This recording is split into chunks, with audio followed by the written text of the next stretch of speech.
It's the morning of April 15th, 1912.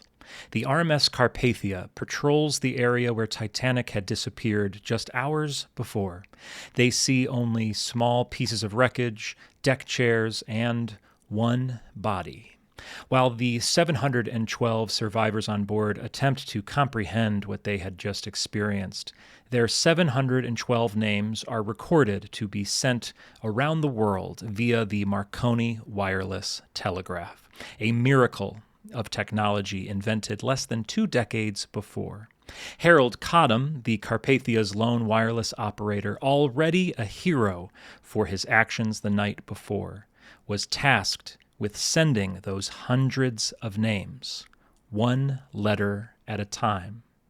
It's understandable that eventually Cottam would need a hand. But who else on board knows Morse code? Who else could help transmit the names while Cottam finally gets a little sleep? Well, there is one other operator on board, but we couldn't possibly ask him. The surviving operator from Titanic. He endured a terrible evening. He ended up in the water. He can't even walk. He'll have to be carried to the wireless room. And so, when young 22-year-old Harold Bride sat at the key on board Carpathia and began sending names via dots and dashes, he became the first survivor of the Titanic disaster to tell her story. Today on Witness Titanic, we continue the story that he started with this wireless transmission of our own.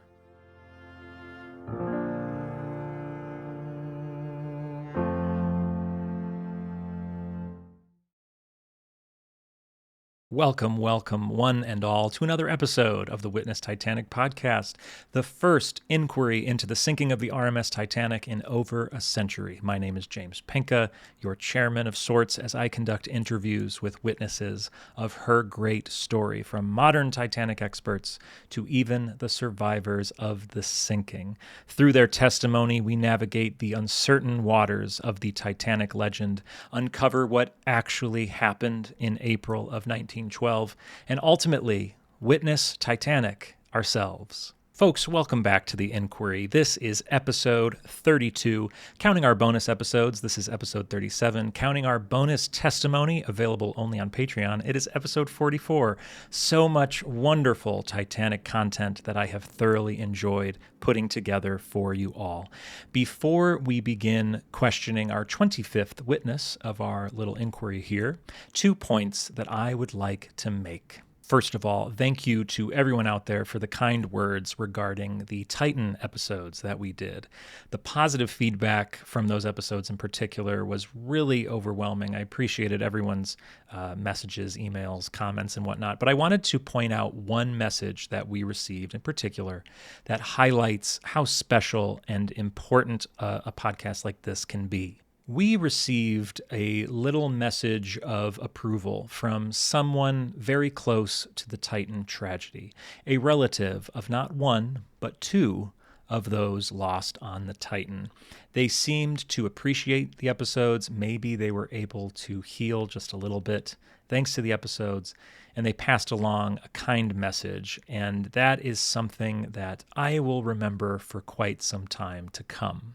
So if you are a supporter of Witness Titanic, either monetarily on Patreon or you just listen every week and you like, follow, share, subscribe, whatever, every week, well, we all did something pretty positive with those episodes, if only for that one listener to have been listening. So thank you to that listener for the message, and thank you all for making this podcast possible.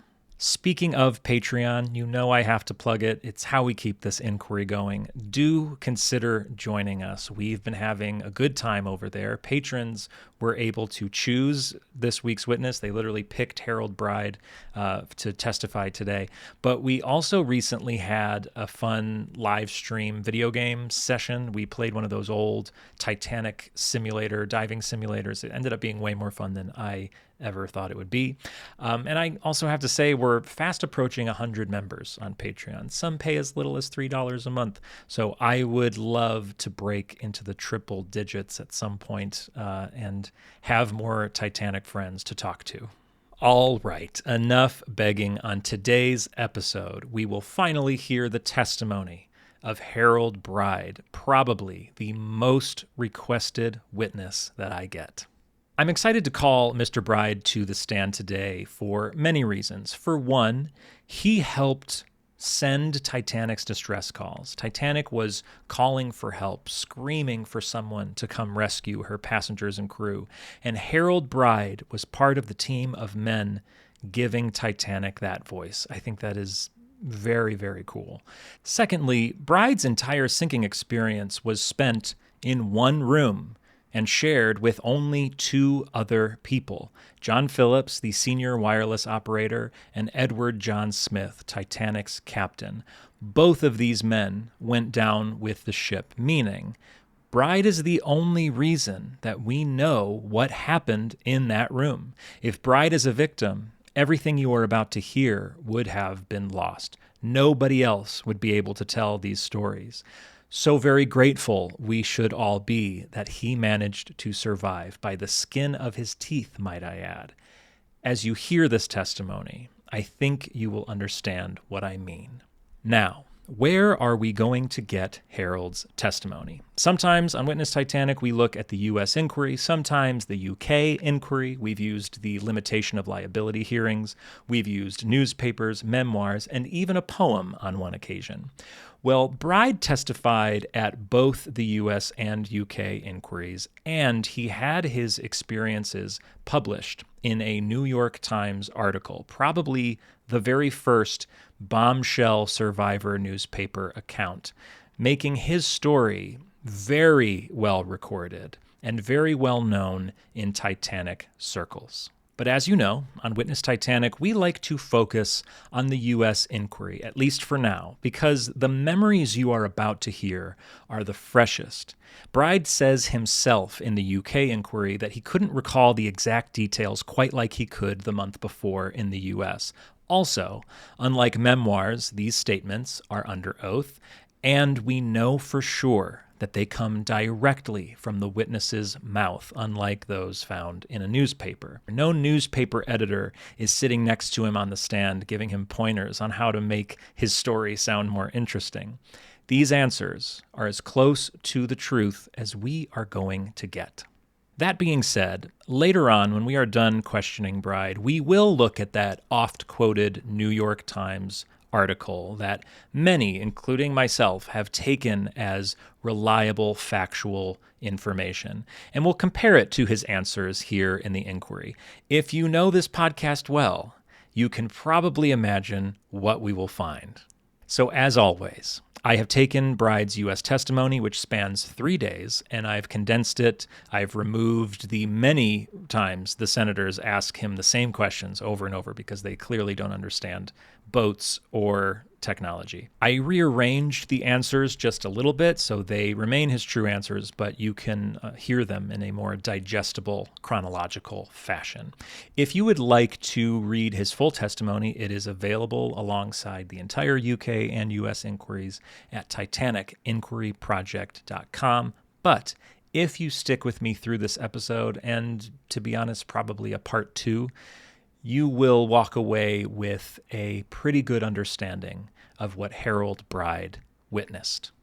Now, as the chairman of this inquiry, I say we call Mr. Bride to come forward and take the stand. What is your full name? Harold S. Bride. Where do you reside? London. What is your age? 22. What is your occupation? Wireless telegraph operator. How long have you been engaged in that business? Since the beginning of last July, sir. What service have you seen since then? I went to Philadelphia on the Haverford, twice to New York on the Lusitania, once to Brazil on the Lefranc, and twice to Brazil on the Anselm. Had you any previous experience as an operator? No, none at all. I had been to a training college to learn wireless, the British School of Telegraphy. So we have met our witness. He was just 22 years old. What were you doing at 22? Are you 22? This is just too young to be the center of a tragedy like this. He isn't asked this specifically, but he is from Nunhead, which I had to look up, of course, is near London.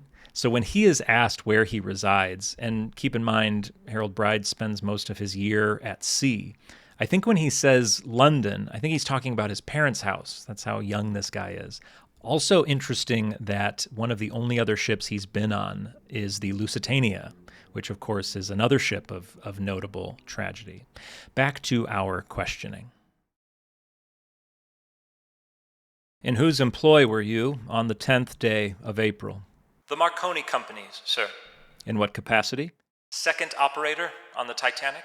What wage did you receive? £4 a month. And board? And board, yes, sir. You were second operator. Yes, sir. Who was your chief? Mr. Phillips. What were your duties as assistant operator? To keep a watch of 6 hours, sir. To keep a watch of 6 hours, and during that time, was there someone constantly at the instrument? Constantly at the instrument, yes, sir. Were you acquainted with Mr. Phillips? Not until I saw him in Belfast. All right, so a little wireless basics before we spend the rest of the episode talking about the wireless. If you really don't know what Morse code is or how these machines worked in any way, definitely Google it before you proceed. But to give you the absolute simplest form of explanation, because I'm not an expert on this sort of technology, before we had the ability to send sounds, the only thing we could do was send a note, one single beep or a buzz. And so somebody, Morse, came up with a language that allowed us to understand a sentence through just dots and dashes. And that's where the wireless comes in. That's why when you hear of a wireless, it goes dee dee dee dee dee dee dee, because each of those beeps and boops are individual letters that form a word and sentences. And there you go. That is the wireless for dummies version of the machine that we are talking about. Much like the postal clerks, the ship's orchestra, and the a la carte restaurant workers, the Marconi boys, and yes, I do call them boys because they were 22 and 25 years old, terribly, terribly young. These two men, they fell in that gray area of, yes, they were members of the crew, but they technically weren't. They kind of worked for a different company. These two worked for the Marconi company. The wireless room, if you are not familiar, was situated just aft of the bridge and the officers' quarters and just forward of the first-class grand stairs up on the boat deck. So if you're looking at Titanic on a side profile, the wireless room was on the top deck, somewhere between the first and second funnel. When people say the wireless room, they usually mean the actual operating room where these two young men would sit at a desk and do their work. But on either side of the wireless room were two equally important rooms. On one side was the silent room, which was a soundproof space that had the machinery for the wireless in it, and it was quite a loud apparatus, so they needed this soundproof room because there were other staterooms for passengers on the boat deck. And on the other side of the operating room was the wireless operator's quarters, where Harold and John Phillips would sleep. Now, why did a ship like Titanic have a wireless in the first place? Obviously, you'd think it's just great new technology that allows ships to communicate with each other, and it's great for safety. It's just great for communication with land, and that's all sort of true. But the main purpose of this wireless was for the passengers to use. A passenger who wants to send a Marconigram would go to the first-class purser's office on C deck. Of course, this is a service only available to first-class passengers. They would pay for the Marconigram, which was one fee for a certain amount of characters, and once you went over that, you would pay per character.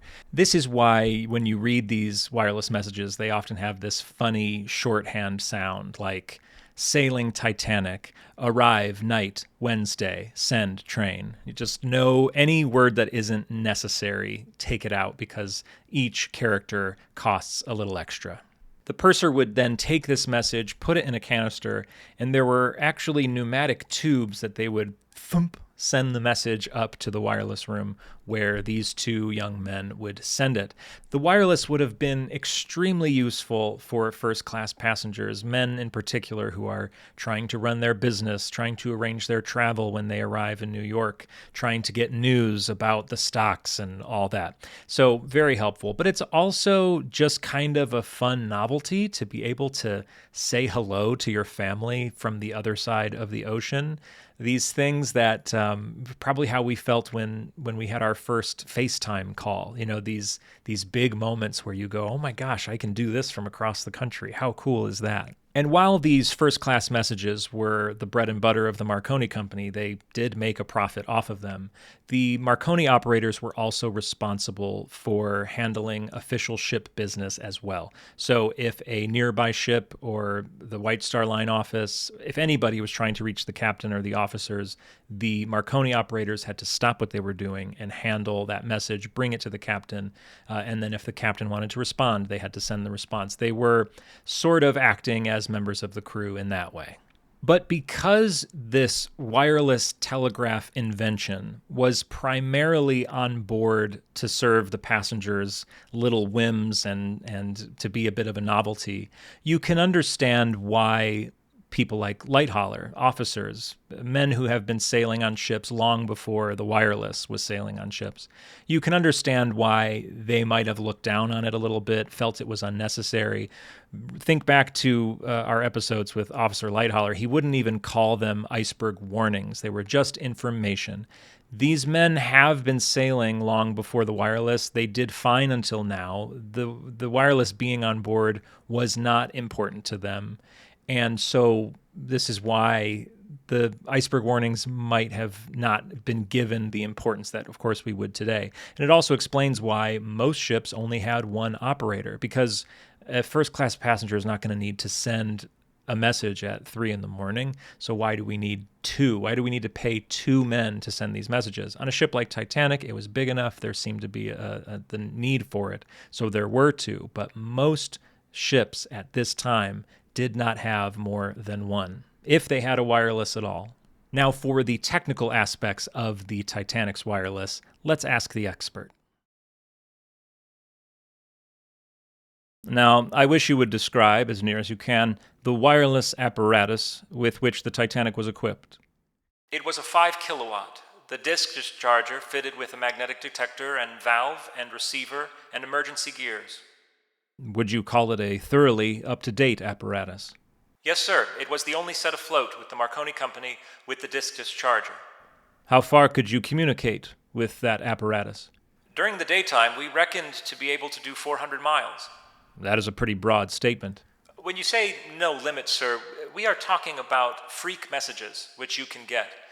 We were lying off Linton when we came around Belfast, when we exchanged the last message with Tenerife and Port Said.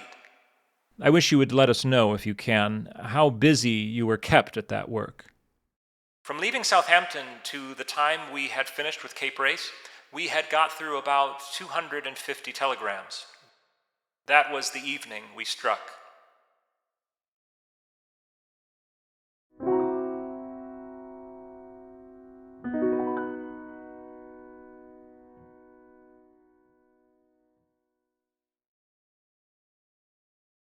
So we got some technical aspects from Bride himself. He said that they could reach about 400 miles during the daytime. They could do even further at night.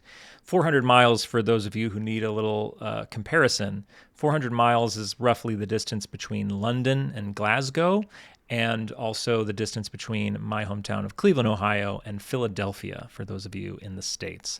But one thing he mentions are these freak messages that they would get. When they were lying around Belfast, they were communicating with Port Said in Egypt. So for those who need a bit more information, I had to look this up just to get a better understanding. That is a distance of about 2,400 miles, so quite further than their average distance. And if you want to know how long 2,400 miles is, that's roughly the width of the United States from the East Coast to the West Coast. So that is an extremely far distance that they could have these freak messages to very distant wireless stations. Something that's important to know about the wireless experience, and you'll hear the name Cape Race a lot that I should probably explain. So as the Titanic, as these ships would cross the Atlantic Ocean, they would be within range of Europe for a certain amount of time, and eventually they would lose the ability to communicate with land. And for a few days, they would be in communication with only the ships around them, because the wireless on a normal day couldn't reach any land mass until a few days out from arriving in New York. They would get within range of a place called Cape Race. It was the first place on land that they would be able to reach, and there was a wireless station there for that reason. And so what John Phillips and Harold Bride would have to do as they crossed the Atlantic, they would get these messages from first-class passengers that need to be sent to the United States, probably arranging a private train, that sort of thing. And these messages would pile up because they have no way of sending them until they reached Cape Race. Then they could finally get through this backlog. So when Titanic was in her final day, Sunday, April 14th, they had just, in the evening of that night, they had just gotten within range of Cape Race. And right around the time of the Iceberg collision, John Phillips had finished with the backlog, and they were all caught up. But you'll often hear in the Titanic story John Phillips talking about Cape Race. You know, shut up, keep out, I'm working Cape Race. That's a phrase you will read a lot. That is what he's talking about. Now, what sort of inquiry would it be if they didn't ask about everyone's favorite Titanic survivor, Bruce Ismay? These inquiries, they're hearing the rumors, they're hearing what's being said about Bruce, that he had something to do with it, that he was pushing the captain, all these sorts of things. So pretty much everybody is asked something about Bruce Ismay. And Harold Bride's a great person to ask, because Harold worked in the wireless office, which was just aft of the bridge. He lived steps away from the bridge. So if Ismay was on the bridge a bunch, giving orders, being annoying, Harold Bride probably would have seen him. So let's ask. Had you ever seen him? Not before, sir. Did you see him during that voyage? No, I do not think I did, sir. Did he come to the wireless office during that journey? Not to my knowledge. From Southampton to the time of the collision? Not to my knowledge, sir. Or after the collision? No, sir. So that's great news for Bruce, at least. You know, this is an interesting person to ask because he is an employee of Marconi. He's not really an employee of Bruce Ismay, so he has much less of a reason to lie than anyone else. And he really was in and out of the bridge all the time, delivering messages for John Phillips or delivering messages when when it was his shift. And for him never to see Bruce, that is a pretty good sign for Mr. Ismay. Now, one of the most fascinating stories that you will ever hear about Titanic, when people ask me, you know, give me one crazy story about Titanic, tell me something super interesting. This is one of those stories that I often pull out of my back pocket. It's that Titanic, a terrible disaster. Everything went wrong. It was awful. This disaster could have been so much worse if it wasn't for one disobedient wireless operator. The night before the disaster, Mr. Phillips and myself had had a deal of trouble owing to the leads from the secondary of the transformer having burnt through the inside of the casing and made contact with certain iron bolts holding the woodwork and frame together, thereby earthing the power to a great extent. After binding these leads with rubber tape, we once more had the apparatus in perfect working order, but not before we had put in nearly 6 hours of work. Owing to this trouble, I had promised to relieve Mr. Phillips on the following night at midnight instead of the usual time, 2 o'clock, as he seemed very tired. Now here's the interesting part. The Marconi wireless operators were told by their employer that they are operators. They are not technicians. If your wireless apparatus, for whatever reason, goes down, isn't working, it is not your job to fix it. Do not go into the silent room and start poking around the machinery. You're just going to break it more and cause us more of a headache. It'll cost more money. If it breaks down, it's broken. wait until you get to the port that you're heading towards. We will send a technician. An expert technician will fix the wireless. Do not touch it. This is understandable. Most companies would operate this way today unless they had trained the operators to fix it, which they were not trained. But on Titanic's maiden voyage, the Titanic wireless goes down for the reasons that Bride just described. And instead of following the rules, John Phillips insisted that they fix it. So they go into the silent room, they open it up, and they start poking around, and luckily they fix the wireless. So I want you to think this through for a moment. If John Phillips and Harold Bride decide to follow the rules and leave the wireless alone, a night later, they hit an iceberg, and Captain Smith says, "We need to reach a ship." And John Phillips says, "The wireless isn't on. It's not working." And they don't have 6 hours to troubleshoot like they did the day before. So while the ship sinks, they try their best to fix the wireless. They don't get it done in time. The Carpathia is never alerted. No ship is told. Titanic sinks. All these lifeboats end up in the water, and no one is coming to rescue them. So now take this a step further.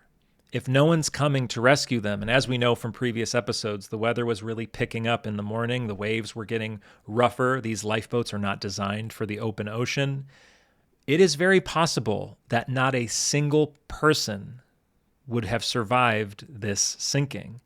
And now take that even further. If not a single person survives this sinking, we would have no idea that Titanic hit an iceberg. We would have no idea about anything with Titanic. It would just be a ship that vanished. The Wikipedia page for Titanic would say, Titanic was a ship thought to be unsinkable. It left on Wednesday, April 10th, and disappeared without a trace. Had John Phillips not broken the rules and fixed the wireless, this is a very, very different story. And keep in mind, because we have no idea why Titanic sank, we just know she sank somewhere between when the wireless went out on Saturday and who knows when, we would also not have any clue where to look for the wreck, so the wreck would never have been found. And not like the wreck really gives away what happened to the ship anyway. You can't see the iceberg damage. This ship that is already so shrouded in mystery would be so mysterious that I don't think we would have any interest in it 100 years later. And as I always say, this podcast wouldn't exist. Now, what sort of Titanic inquiry would we be if we did not ask the surviving wireless operator about iceberg warnings? The world of 1912 would have been furious hearing about these messages, that they were ignored, that this whole thing could have been avoided if they had just listened to these iceberg warnings. Now, we know Officer Lightholler wouldn't even call them iceberg warnings, but what about Harold Bride, one of the only people who actually heard them? There was a message delivered to the captain in the afternoon, sir, late in the afternoon, regarding the ice field. From whom? From the Californian, sir. I received that message myself and delivered it to the captain. It stated that there were 3 large icebergs that the ship had just passed, and it gave their position. Had you any other wireless communication regarding the proximity of icebergs? No, sir. Did you make a record of this communication? No, sir. I made it on a slip of paper and handed it to the bridge. Are you not obligated to make a record of it? No, sir. If we kept a record of all these messages, we should never be able to get through our work. You took that message to the captain? The officer on the bridge. At what hour? A little after 5, sir. Are you also very certain that the only message you received regarding icebergs was received from the Californian? Personally, yes, sir. As to what Mr. Phillips received, I cannot say. Now, we know they received much more than just this one message from the Californian, so John Phillips must have been the one who received all the others. They got a message from the La Touraine on the 12th, and then on the 14th, the day of the iceberg collision, they got messages from the Coronia, the Nordum, America, Baltic, and Mesaba. Fun fact, got to bring this back to the 1997 film. You all know I love to talk about James Cameron's attention to detail here. There is a scene where Rose and family, I believe, are on the bridge, And Harold Bride comes up to the captain and says, "Another iceberg warning, sir. This one's from the Nordum." So the Nordum is a ship on that list that I just read of one of the ships that reached out to Titanic about ice. So just another 1997 fun fact for you to share with your family the next time you watch. And so, following the unapproved repair of the wireless on Saturday night and the one iceberg warning from the Californian on Sunday evening, Bride has reached the night of the tragedy. Our previous witnesses have described the iceberg collision as a slight jar, a close shave, a terrible noise, a crash, a heave, a scrape. Let's ask what Harold Sidney Bride witnessed. You retired at what time? It was just about 8 o'clock. Were you in bed when the collision occurred? Yes, sir. Were you asleep? Yes, sir. Were you awakened by it? No, sir. How were you awakened? I woke up of my own accord. No one aroused you after the impact? No, sir. Do you know what time you arose from your bed? It must have been about 11:45, sir. About 5 minutes to 12, ship's time. I had promised to relieve Mr. Phillips earlier than usual, you see. What did you say to him? I asked him how he was getting on. What did he say? He had a big batch of telegrams from Cape Race that he had just finished. During that time, did Mr. Phillips tell you that the boat had been injured? He told me that he thought she had got damaged in some way and that he expected that we should have to go back to Harlan and Wolf's. What did you do then? I took over the watch from him. Well, it took 32 episodes, but we are finally questioning a survivor of the Titanic disaster who slept through the iceberg collision. He has no memory of it. He slept through it. He had to be told about it. That is a common experience, but it's just interesting that we haven't had that yet on the podcast. It does make me wonder what John Phillips experienced. In other testimony, Harold Bride explains that John says he felt something very light and that it must have been far from the wireless cabin. But I also wonder, did John Phillips hear the bell from the crow's nest? Did he hear Boxhall running by on the boat deck to the bridge? Did he hear Officer Lightholler stirring in the cabin down the hallway? There's just so many sights and sounds that Harold Bride slept through, and what I would give to ask John Phillips these questions. Now it is time for our weekly segment, Things James Never Heard of Before. This week, the thing that I learned that just blew me away is this next portion of Bride's testimony. So we've reached a point in Bride's sinking experience that often gets glossed over. We'll hear all about him waking up after the collision, which he says takes place at about 11:55, 15 minutes after the collision. The next thing we hear about is the captain coming in to talk about the CQD and the distress call going out at 12:27. Have you ever wondered what happens between those moments, between him waking up and the first CQD going out? That's 32 minutes that we get basically no memories of. Well, in order to find out, we have to jump to the second day of Bride's testimony, day 10 of the U.S. inquiry. Mr. Bride, did you or did Phillips do any business between the time of the collision and the time of when the CQD call went out? No, sir. You just talked between yourselves? Yes, sir. Did you attempt to do any business with the wireless? No, sir. New information. For 32 minutes, Phillips and Bride apparently just talked. I think that's really interesting.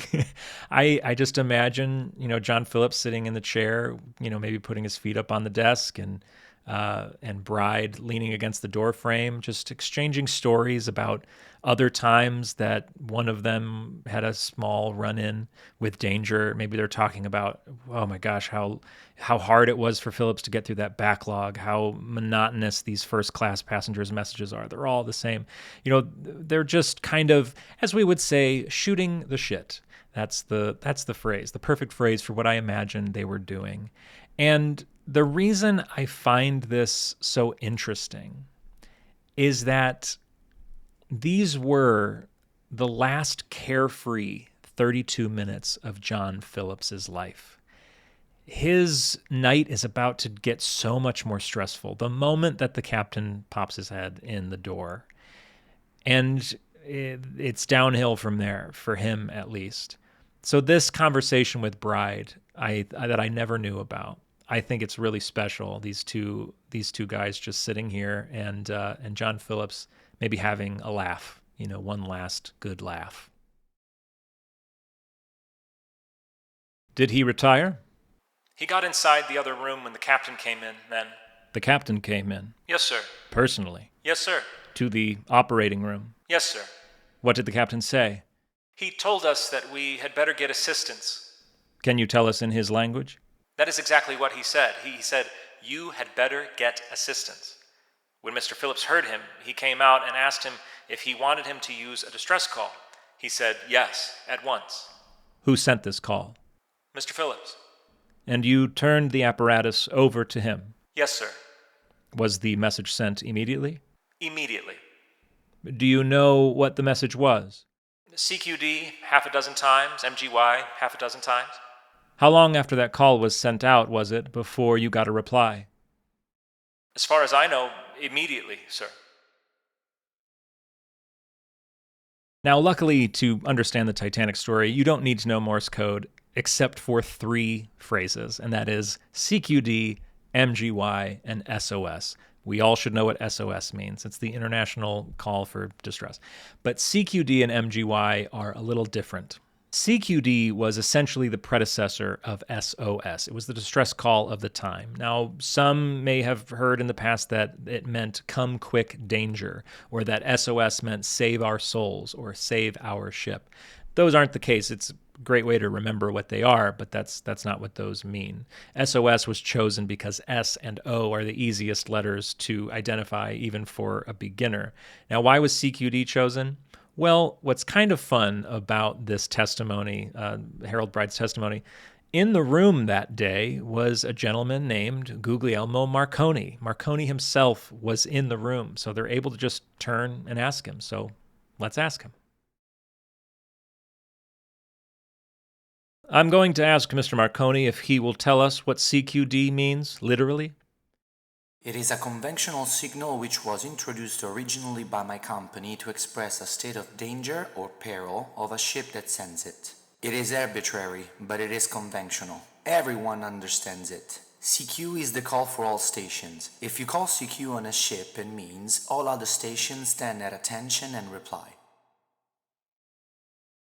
Now, as for MGY, MGY was the call sign of Titanic. We may have even talked about it on this podcast, but the M stood for Marconi, and then GY was just a random set that was given to Titanic. So instead of forcing a wireless operator to type out TITANIC every time they said Titanic, they could just type out MGY. I mean, think about other ships on the ocean that night. The Frankfurt, it would be so annoying to write Frankfurt every time you worked on Frankfurt. So these ships had these call signs. One other really cool thing about MGY is it makes a really great tattoo.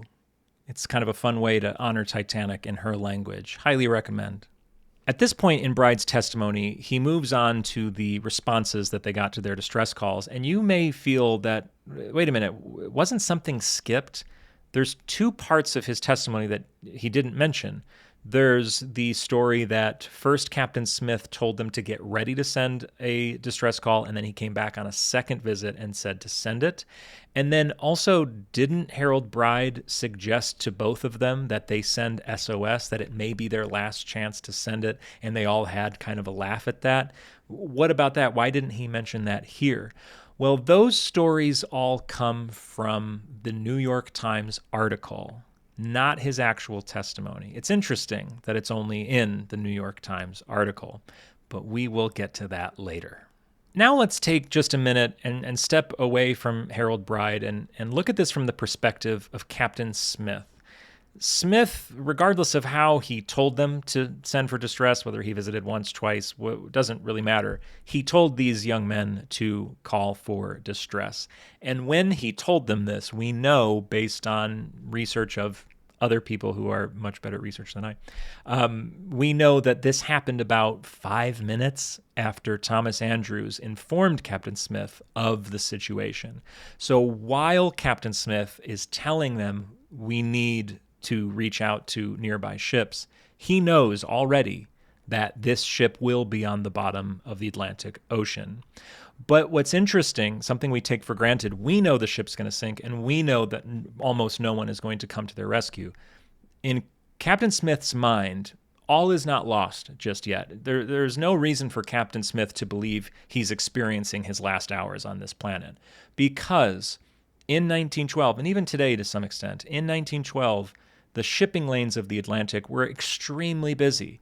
In fact, it would be abnormal to go out on deck at night and not see a light somewhere on the horizon. As someone who used to work on cruise ships, I can vouch for that it is still that way today. If you are on a transatlantic, it's very rare that you're the only ship within eyesight. There's usually somebody going the other way or coming, pacing along with you. And Captain Smith knows this. And so when he says, "Gentlemen, I need you to reach out to nearby ships," he's expecting 5 minutes later for Harold Bride to come running up saying, "Captain, 2 ships are on their way and 1 will arrive in 30 minutes." That's what he's expecting, but that is not what he's going to get. You received a reply within 3 or 4 minutes, but you only know that from what? Mr. Phillips told me. Just what did he tell you? He told me to go to the captain and report the Frankfurt. Was the Frankfurt the first ship that picked up the CQD? Yes, sir. And you delivered that message to the captain? Yes, sir. What did he say in reply when you handed him this message? He wanted to know where she was, sir. Her latitude? And longitude, sir. I told him we would get that as soon as we could. What was the next message received by Phillips? A reply from the Carpathia. What did the Carpathia message say? She sent her latitude and longitude and told him she was coming along as quickly as possible. She turned around and was steaming full speed, or words to that effect. What was done with this message? It was taken to the captain, sir. I took it to the captain. What did the captain say when you delivered that message? He came back with me to the cabin, sir. He asked Mr. Phillips what other ships he was in communication with, sir. He interrupted Mr. Phillips when Mr. Phillips was establishing communication with the Olympic, so he was told the Olympic was there. Then what took place, Mr. Bride? Why, he worked out the difference between the Carpathia's position and ours. The captain worked out the difference. He roughly estimated it. What was the next message, so far as you can recollect? Well, after the Olympics, sir, we did not get any replies.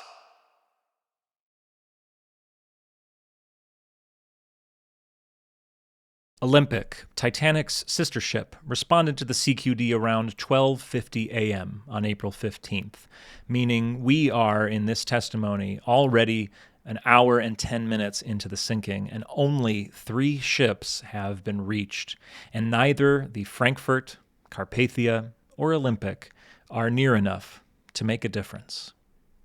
Next time, on Witness Titanic, we will continue our questioning of Mr. Bride. We will hear about the remainder of their time in the wireless room, which is quickly running out, his time finding a lifeboat, swimming in the ocean, and before the night is over, some fists will even be thrown. And we will look at that New York Times article. I have some passages from that article that I think we can compare directly to what we've already heard and what we will hear next time. And we can try to decide how authentic this interview really is. In the words of Senator Smith, Mr. Bride, I appreciate the fact that you are not well. I want to thank you very much for your uncomplaining, kindly attitude. I will not press you any farther today, but I wish you would hold yourself subject to the call of the committee and be ready to respond if we should want you again. And we most certainly will, in part 2 of his testimony next time on Witness Titanic.